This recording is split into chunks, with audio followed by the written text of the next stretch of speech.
नमस्कार मित्रांनो, मी active education YouTube channel मध्ये आपले स्वागत करत आहे। आपणासाठी एक महत्त्वपूर्ण आनंदाच्या बातमीचे स्पष्टीकरण करत आहे। तर चला आपला जास्त वेळ वाया न जाता आनंदाच्या बातमीचे स्पष्टीकरण करूया। मित्रांनो, आनंदाची बातमी आहे तर आनंदाची बातमी आताच्या घडीचे मोठे अपडेट, वित्त विभागाचा मोठा निर्णय, कर्मचाऱ्यांसाठी मोठी अपडेट जाणून घ्या सविस्तर। या संदर्भामध्ये आपण माहिती पाहणार आहोत।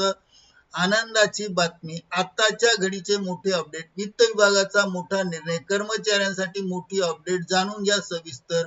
तर चला पाहूया सविस्तर माहिती मित्रांनो।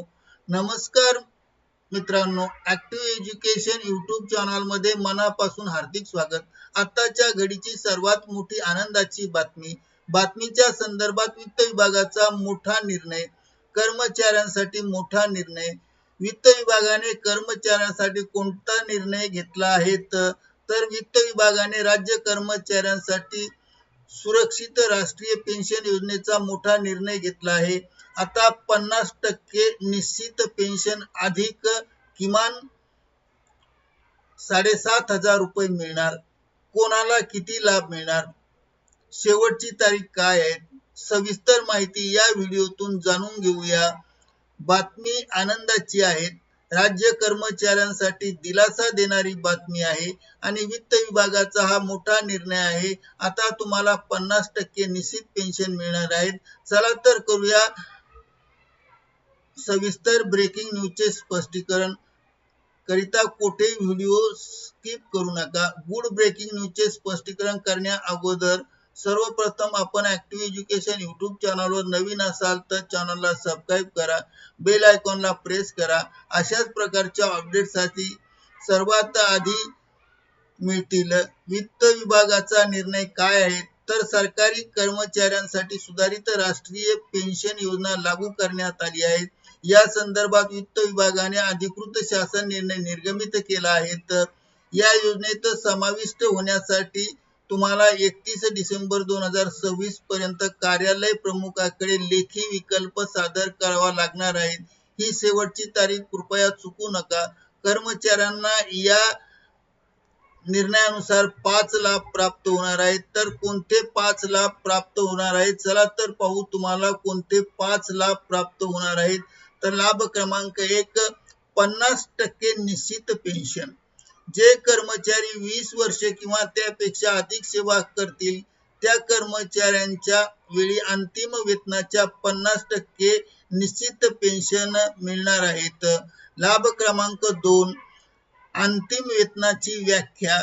या 50% साठी अंतिम वेतनात मूळ वेतन अधिक महागाई भत्ता दोन्हीचा समावेश असेल, म्हणजे पेन्शनची रक्कम जास्त होणार हे निश्चित आहे।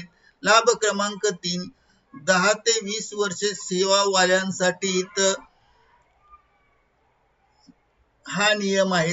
10 ते 20 वर्षे सेवा करणाऱ्या कर्मचाऱ्यांना त्यांच्या सेवेच्या कालावधीनुसार त्या प्रमाणात पेन्शनचा लाभ प्राप्त होणार आहे। लाभ क्रमांक 4, किमान पेन्शन 7,500 रुपये पेन्शन। हे किमान पेन्शन आहे। तर 10 वर्षे सेवा पूर्ण झालेल्या कर्मचाऱ्यांना दरमहा किमान 7,500 रुपये पेन्शन मिळणार आहे आणि यात महागाई भत्त्याच्या निर्देशांकानुसार दरवर्षी देखील वाढ करण्यात येणार आहे, म्हणजे हे कायम राहणार नाही तर दरवर्षी वाढणार आहेत। लाभ क्रमांक 5, निवृत्ती वेतन संदर्भात माहिती। निवृत्त कर्मचाऱ्यांच्या निधनानंतर पती किंवा पत्नीला मूळ वेतनाच्या 60% रक्कम दिली जाणार आहे। हे विशेष महत्त्वाचे आहे। कुटुंब निवृत्ती वेतन म्हणून दरमहा दिली जाणार आहे। महत्त्वाची सूचना मित्रांनो, लक्षात ठेवा, हा विकल्प तुम्हाला 31 डिसेंबर 2026 पर्यंत कार्यालय प्रमुखाकडे लेखी द्यायचा आहे। जे कर्मचारी वेळेत विकल्प फॉर्म भरणार नाही आणि त्यांचे नुकसान झाल्यास त्यासाठी ते स्वतः जबाबदार राहील अशी नोंद वित्त विभागाने घेतली आहे। त्यामुळे कुठेही काही चूक न करता वेळेत अर्ज करा। निष्कर्ष थोडक्यात सांगायचे तर राज्य सरकारने NPS मध्ये मोठे बदल करून कर्मचाऱ्यांना जुनी पेन्शन योजना सारखीच सुरक्षा योजना दिली आहे। ही आनंदाची बातमी सर्व कर्मचाऱ्यांपर्यंत आणि मित्रांपर्यंत नक्की शेअर करा। मित्रांनो, वित्त विभागाचा निर्णय खरोखर ऐतिहासिक निर्णय आहे. आता निवृत्तीनंतर आर्थिक सुरक्षिततेची चिंता नाही. तुमचे मत कॉमेंट मध्ये नक्की सांगा. व्हिडिओ आवडल्यास लाईक, शेअर आणि सबस्क्राईब करा.